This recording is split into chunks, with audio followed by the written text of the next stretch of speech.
찬송가에 몇 곡이 수록되어 있는지 혹시 기억하십니까? 우리가 부르는 찬송가의 곡은 전체 645곡이 들어있습니다. 645개의 곡 중에서 사람마다 각각 은혜를 받는 찬송들이 다른 것 같습니다. 어제 복권을 사신 분들은 이 찬양을 좋아한다 합니다. 주여 지난밤 내 꿈에 배웠으니 그 꿈 이루어 주옵소서.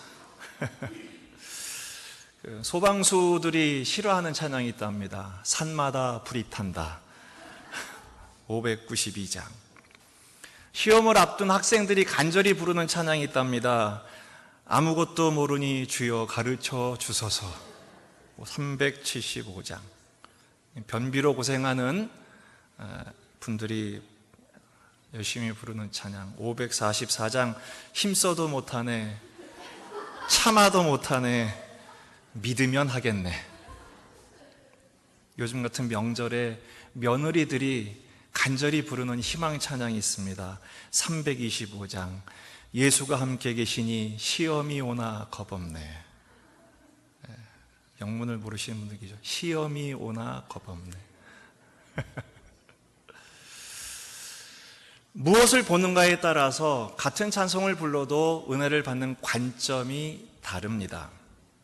그래서 믿음은 시선이라는 말이 있습니다. 관점이라는 거죠. 우리 옆 동네에 민속촌이 있습니다만 아이들의 관점으로 보면 민속촌은 놀이터입니다. 빨리 가고 싶은 곳, 가서 놀고 싶은 곳. 그러나 제 관점으로 봤을 때 이 민속촌은 우리 교회의 배경 이상이 되지 못합니다. 아무런 저에게는 큰 의미가 없습니다.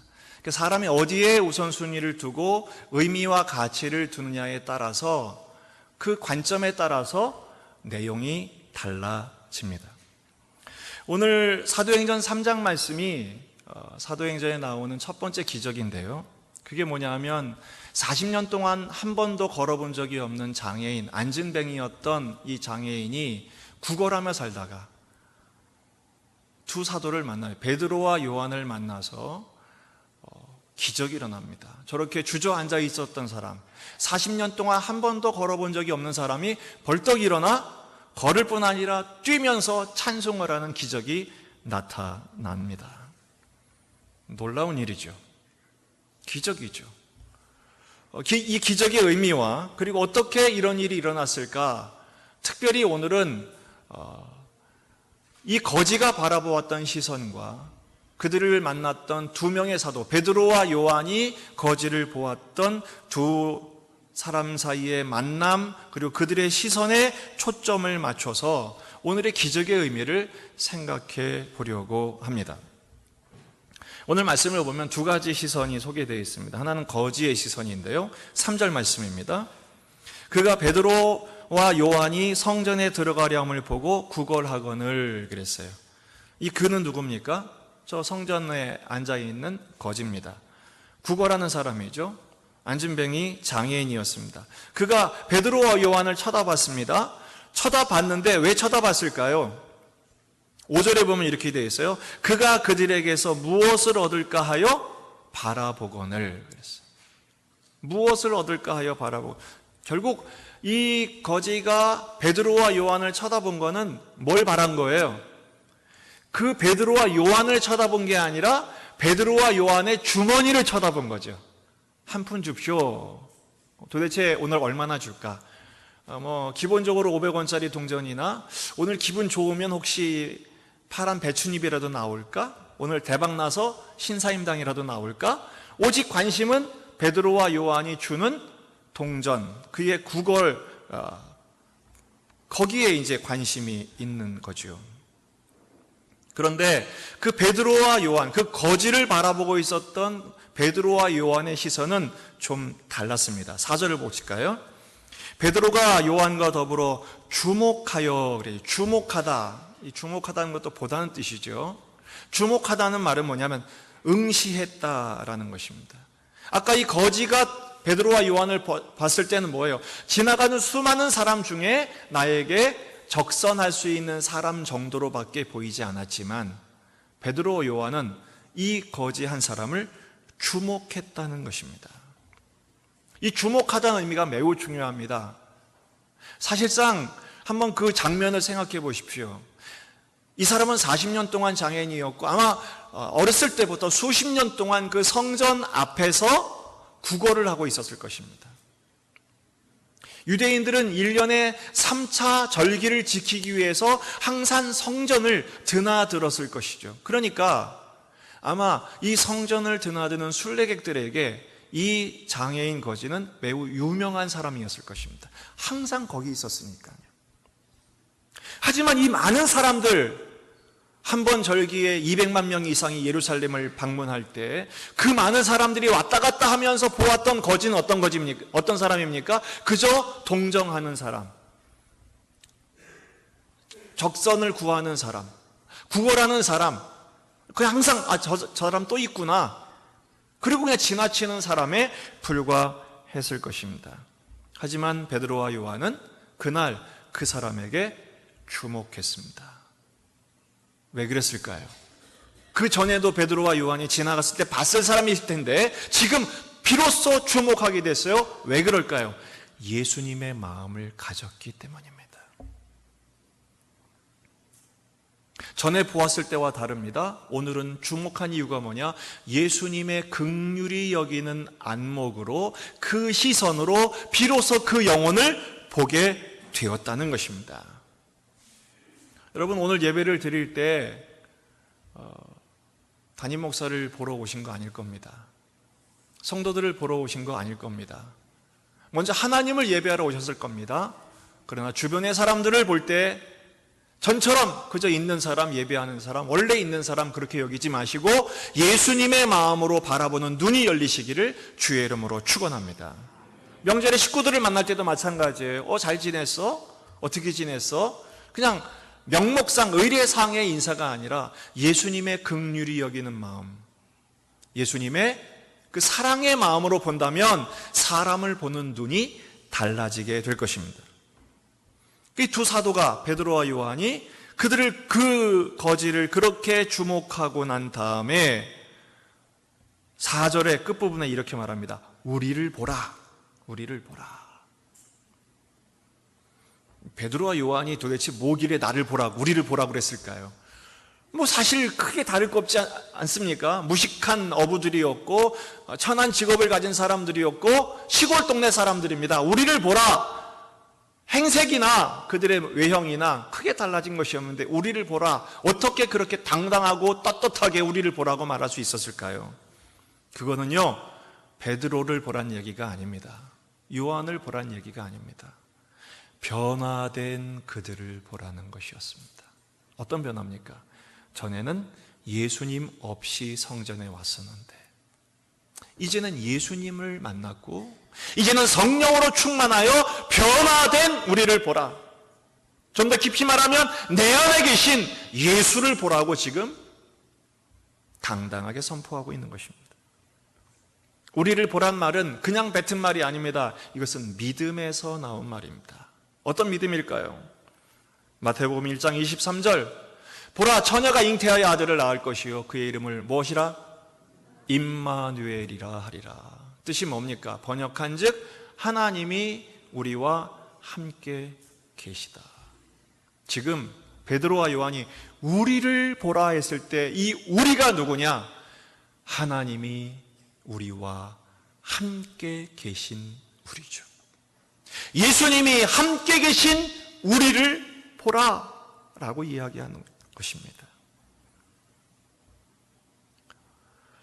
베드로와 요한은 거지와는 분명히 다른 시선으로 그를 바라보았고 그리고 다른 시선을 지금 소개하고 있는 것입니다. 여러분, 6절 말씀을 보면 베드로와 요한이 놀라운 선포를 하죠. 참 유명한 말씀이지 않습니까? 베드로가 이르되 은과 금은 내게 없거니와 내게 있는 이것을 내게 주노니 나사렛 예수 그리스도의 이름으로 일어나 걸으라. 지금 거지는 뭐를 보고 있었다고요? 베드로와 요한의 주머니를 보고 있었어요. 그거를 정확하게 안 거죠. 우린 그거 없다. 그거 없다. 은과 금은 우리에게 없다. 하지만 있는 게 있다. 더 소중한 것, 나사렛 예수의 이름으로 일어나 걸어라. 다시 말해서 세상의 눈에 멀어 있는, 세상이 보는 것에 눈 멀어 있는 이 거지에게 베드로와 요한은 새로운 안목, 새로운 시선을 지금 소개하고 있는 것입니다. 이것을 좀 해석하면 두 가지로 해석할 수 있습니다. 첫째는 진정한 필요를 보는 안목이죠. 지금 이 거지는 동전을 요구하고 있지만 베드로와 요한은 동전이 필요한 게 아니라 정말 당신에게 필요한 것은 생명이라고 얘기하고 있습니다. 여러분, 이 거지는 여전히 5절에서 그들에게서 무엇을 얻을까 바라보고 있었다는 것이죠. 자기가 느끼는 필요만 요구하고 있는 거예요. 여러분, 기도할 때 뭘 기도합니까? 우리 기도하는 제목들 많지 않습니까? 돈을 주세요. 건강을 주세요. 내 문제 해결을 주세요. 가정의 평화를 주세요. 각자 간구하는 것들이 있을 것입니다. 그거를 통칭하여 느끼는 필요라고 합니다. 우리가 느끼는 거죠. 배가 고프면 먹을 게 필요하고 추우면 옷이 필요하듯이 느끼는 필요가 있어요. 하지만 인생은 느끼는 필요만으로 살아갈 수 없습니다. 그것보다 더 중요한 게 있습니다. 진정한 필요예요. 정말 우리에게 정말로 필요한 것이 무엇인가를 깨달아야 된다는 것이죠. 한 번은 제가 이 팔꿈치에 통증이 있어서 병원을 한번 찾아가 봤습니다. 이 좀처럼 낫지가 않는 거예요. 병원을 가서 아직 주사 한 방 딱 놔주면 되겠지. 그리고 진료를 받더니 의사 선생님이 하는 말이 뭐냐면 여기 팔꿈치가 문제가 아니라는 거예요. 그럼 뭐가 문제인데요? 팔꿈치가 문제가 아니고 어깨가 문제라는 거예요. 이 팔꿈치를 내버려 두면 50견이 온다는 것입니다. 그리고 이 어깨가 문제가 되는 이유가 뭐냐면 저를 똑바로 세워놓고 줄자를 중심으로 세워놓고 저를 딱 이렇게 사진을 찍어놨는데 보니까 몸이 이렇게 비틀려 있어요. 어깨도 비틀렸고 골반도 비틀렸고 걸음걸이를 보니까 삐딱하게 걷고 있더라고요. 그러니까 제 느끼는 필요는 까짓거 주사 한 방만 놔주세요. 진통제만 놔주세요. 이게 제 느끼는 필요였는데 의사 선생님이 볼 때 진정한 필요는 뭐예요? 온몸의 교정, 잘못된 자세, 이것부터 고쳐야 진정한 필요는 뭐냐? 균형을 잡는 거예요. 저는 그 진료를 받으면서 한 가지 깨달은 게 있어요. 아, 그렇구나. 우리가 기도할 때 맨날 이것 주세요, 저것 주세요. 내가 필요한 것만 간구했는데 우리 하나님이 보실 때 우리의 대의사 대신 나의 주치의신 하나님이 보실 때 내 인생에 더 심각한 문제가 있었겠구나. 그 진정한 필요가 뭡니까? 죄 문제의 해결인 것이죠. 생명의 문제가 해결되어야 하는 것이죠. 그래서 마태복음 6장 31절에 이렇게 말씀하십니다. 그러므로 염려하여 이르기를 무엇을 먹을까, 무엇을 마실까, 무엇을 입을까 하지 말아라. 먹을 것, 마실 것, 입을 것, 이것 때문에, 느끼는 필요 때문에 전전긍긍하지 말라는 것입니다. 이는 다 이방인들이 구하는 것이라 너희 하늘 아버지께서 이 모든 것이 너희에게 있어야 할 줄을 아시느니라. 그런즉 너희는 먼저 그의 나라와 그의 의를 구하라. 그리하면 나머지 느끼는 필요는 하늘 아버지가 알아서 채워주신다. 여러분, 우리의 진정한 필요가 뭘까요? 우리에게 생명을 공급하신 예수 그리스도를 만나는 것입니다. 예수님을 보는 눈이 열리기를 주의 이름으로 축원합니다. 베드로와 요한은 내게 은과 금은 없다. 내가 원하는 느끼는 필요는 내가 채워줄 수 없다. 하지만 너에게 진정한 필요가 있다. 그게 뭐냐? 생명을 해결하는 것이다. 그러면서 그 진정한 필요를 채우는 진정한 해법을 보는 안목을 줍니다. 그게 뭡니까? 나사렛 예수의 이름으로 일어나는 것이다. 이 거지는 동전을 구했지만, 그리고 지금은 동정을 구했지만, 베드로와 요한은 말합니다. 예수 그리스도의 이름의 능력으로 일어나야 한다고 이야기하고 있습니다. 여러분, 우리 인생을 일으키는 능력은 예수님의 이름에 있음을 믿으시기를 바랍니다. 예수님의 이름에 능력이 있습니다. 예수님 우리 주인이실 때 능력이 나타날 줄로 믿습니다. 누가복음 4장 18절입니다. 주의 성령이 내게 임하셨으니 이는 가난한 자에게 복음을 전하게 하시려고 내게 기름을 부으시고 나를 보내사. 그러니까 예수님이 이 땅에 파송 받으신 이유, 목적, 사명을 설명하는 거예요. 그게 뭐예요? 가난한 자에게 복음이죠. 또 포로된 자에게 자유를, 눈먼 자에게 다시 보게 함을, 그 다음에 눌린 자를 자유롭게 하고. 여러분, 이 말씀을 보시면 가난한 자가 부자가 되고 병든 자가 치유받고 이렇게만 보실 수 있어요. 그러나 좀 더 깊게 들어가셔야 됩니다. 여러분, 신앙생활의 목적이 뭡니까? 예수 믿는 목적이 뭡니까?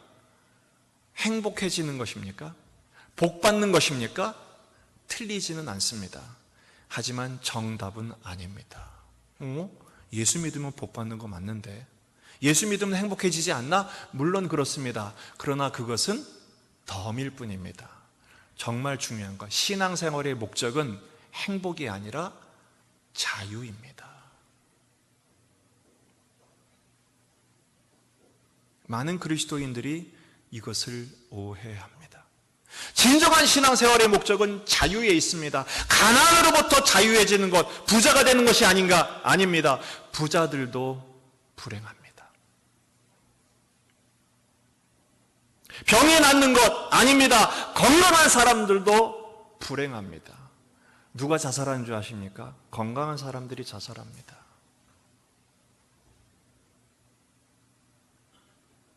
왜 불행할까요? 자유를 얻지 못해서 그렇습니다. 가난으로부터 자유해지고, 포로된 것, 붙들린 것으로부터 자유해지고, 눌린 것, 요즘 애들 말로 스트레스 받아, 스트레스로부터 자유해질 수 있다면 그것이야말로 진정한 행복인 것이죠. 오죽하면 예수님께서 요한복음 8장 32절에 이렇게 선포하셨을까요? 진리를 알지니 진리가 너희를 어떻게 하리라? 자유롭게 하리라. 여러분, 우리의 진정한 해법은 어디에 있느냐? 진리 안에서 자유케 하시는 예수 그리스도께만 있음을 믿으시기를 바랍니다. 바울 사도를 잘 아실 겁니다. 나중에 이제 사도행전 후반부는 거의 바울 사도의 이야기입니다. 바울이 처음부터 예수님을 전하는 전도자였느냐? 그렇지 않았습니다. 오히려 바울은 예수님을 핍박하는 자였습니다. 왜냐하면 그는 하나님을 특별히 사랑했는데 예수님이 이단으로 보였어요. 그래서 예수 믿는 사람들을 잡아 가두고 심지어는 죽게 만드는 일에 평생을 헌신했던 사람입니다. 근데 그 바울이 예수님을 만나죠. 사도행전 9장에서 하늘로부터 강한 광선이 빛이 그를 쬐고 하늘에서 음성이 들립니다. 누구십니까? 나는 네가 핍박하는 그 예수다. 이 바울이 예수님을 만나고 나서, 예수님을 인격적으로 경험하고 나서 바울 사도의 가치가 달라집니다. 그 전에는 예수님이 누구였습니까? 핍박의 대상, 척결의 대상, 적폐청산의 괴수가 예수였어요. 근데 지금은 어떻게 됐어요? 그 예수님을 만나고 나서 인생의 문제의 진정한 해법임을 깨닫고 나서 빌립보서 3장 7절 이하에 이렇게 고백합니다. 그러나 무엇이든지 내게 유익하던 것을 내가 그리스도를 위하여 다 해로 여길 뿐더러 또한 모든 것을 해로 여김은 내 주 그리스도 예수를 아는 지식이 가장 고상하기 때문이라. 내가 그를 위하여 모든 것을 잃어버리고 배설물로 여겼다. 바울이 그동안 소중하게 여겼던 모든 게 다 뭐예요? 다 배설물, 똥이란 얘기예요. 다 버렸다. 그리고 오직 예수님을 아는 것, 예수님을 보는 것, 예수님을 따르는 것이 인생의 가장 중요한 해법임을 그는 깨닫고 고백하게 된 것이죠. 사랑하는 예수님의 가족들 여러분, 오늘 이 말씀을 통해서 우리의 관점이 바뀌게 되기를 주의 이름으로 축원합니다. 한번 따라해 보십시다. 땅만 보던 시선에서 하늘을 보는 시선으로. 그렇습니다. 우리의 시력이 바뀌어야 합니다. 관점이 바뀌어야 합니다. 안목이 바뀌어야 합니다. 예수님을 만나기 전에 이 거지는 성전 문 앞에 있었습니다. 성전 문 앞. 어디 앞이라고요? 성전 문 앞이라고 했어요. 여러분, 성전은 유대인들에게 있어서 삶의 전부예요. 태어나자마자 8일 만에 와서 할례를 받고 평생 죽을 때까지 성전을 보는 거예요. 여러분, 예루살렘을 가보셨나요? 예루살렘 그 도시를 둘러싸고 있는 띠 같은 지역이 있어요. 그 에어리어가 뭔지 아십니까? 무덤입니다. 무덤. 그 무덤을 통과해 예루살렘을 들어갈 수 있어요. 저쪽은 무슬림들의 무덤, 이쪽은 유대인들 혹은 크리스천들의 무덤. 왜 그래요? 마지막 날 제일 먼저 부활하려고 예루살렘 가장 가까운 데다 무덤을 두는 거예요. 그러니까 유대인들의 삶은 성전으로부터 시작해서 성전으로 끝나는 거예요. 그런데 이 거지는요, 평생 성전에 살았어요. 성전 앞에 살았어요. 문제는 성전 앞에 살았는데 성전에 들어가요, 못 들어가요? 못 들어갔어요. 아니, 안 들어갔어요. 왜요? 이 거지에게 성전은 그냥 영업 장소였어요.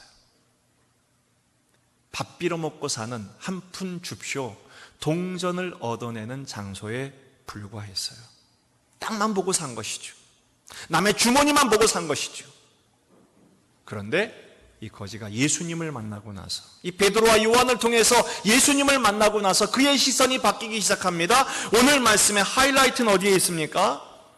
그가 안진뱅이가 일어났다는 데 있지 않습니다. 8절입니다. 뛰어서서 걸으며 그들과 함께 성전으로 들어가면서 걷기도 하고 뛰기도 하며 하나님을 찬송하니 모든 백성이 그 걷는 것과 하나님을 찬송함을 보고 심히 놀랬다 그랬어요.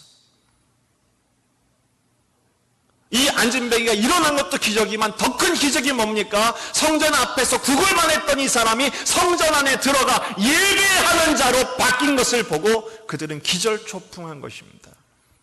진정한 기적이 무엇입니까? 구경만 하던 사람이 예배자가 되는 것입니다. 우린 옛날에 그런 말이 있죠. 예배 보러 가. 어디가? 예배 보러 가. 예배 뭐 하러 간 거예요? 보러 가는 거예요. 구경하러 가는 거예요. 관중이 되는 거예요. 아닙니다. 우리는 예배자입니다. 예배를 보는 것이 아니라 하나님을 예배하며 하나님을 인격적으로 만나며 그 하나님과의 교제를 경험하며 하나님의 치유와 자유케 하심을 경험하는 예배자가 되는 것입니다. 마침 잘 됐습니다. 이제 오늘부터 명절 시작되죠. 추석입니다. 오늘 하나님을 제대로 만나고 하나님을 보는 눈이 열린 다음에 이번 명절에 여러분을 가족을 보는 눈이 바뀌기를 바랍니다. 가족들이 모여서 즐기고 신경전 버리고 그러지 마시고 예배하는 마음으로 사랑하며 섬기며 예수님의 눈으로 바라보고 예수님의 마음으로 바로 그곳이 하나님이 계신 예배당임을 아시고 예배하며 하나님의 임재 가운데 교제를 경험하는 천국이 되시기를 주의 이름으로 축원합니다. 세상 사람들은 자꾸 뭐만 봅니까? 눈에 보이는 것만 봅니다. 그래서 자기 한계를 넘어서지 못하는 것입니다. 돈만 보고 쾌락만 보고 세상의 행복만 추구하죠. 그것은 공허합니다. 허무가 있습니다. 기대하는 만큼 허전해집니다. 그러나 주님을 보십시오. 예수님을 바라보십시오. 오늘 기도해야 할 제목이 뭐예요? 예수님을 보는 안목을 구하십시오. 이걸 믿음이라고 합니다. 믿음은 시선이기 때문에 그렇습니다. 예수님을 바라보십시오. 거기에 참 자유가 있습니다. 자유 안에 주시는 평안을 누리게 될 줄로 믿습니다. 신기하죠? 나이가 들면 여러 증상이 나타나는데 가장 많은 증상이 뭡니까? 노안이 찾아온다는 겁니다. 시력이 약해져요. 그래서 저는 궁금했습니다. 하나님, 날이 갈수록 시력이 좋아져야지 다른 것도 억울해 죽겠는데 눈까지 흐려집니까? 하나님이 제게 이런 감동을 주셨어요. 세상 좀 이제 그만 대충 보고 나 좀 봐라, 그러시는 게 아닌가 싶어요. 그렇습니다. 여러분, 눈이 흐려지는 만큼 세상 보는 거 좀 적당히 보시고 하나님을 보는 눈이 밝아지시기를 주의 이름으로 축원합니다. 예수님을 보는 눈이 더 선명해지기를 축원합니다. 그렇게 되면요, 세상을 보는 관점이 달라지는 것입니다. 전에는 전전긍긍했던 요소들이 이제는 더욱 하나님을 바라보는 믿음으로 바뀌는 것이죠. 시편에 나온 수많은 시들이 절망적인 환경 속에서 바라볼 곳이 없어 주님만 바라보게 되니까 오히려 찬송케 하시고, 오히려 복되게 하시고, 오히려 자유케 하시는 노래를 마구마구 쏟아내게 하지 않으십니까? 하나님을 바라보면 그 시인들의 고백이 우리의 고백이 될 줄로 믿습니다. 이와 같은 복락을 누리는 우리 모두가 되시기를 주의 이름으로 축원합니다. 기도하시겠습니다.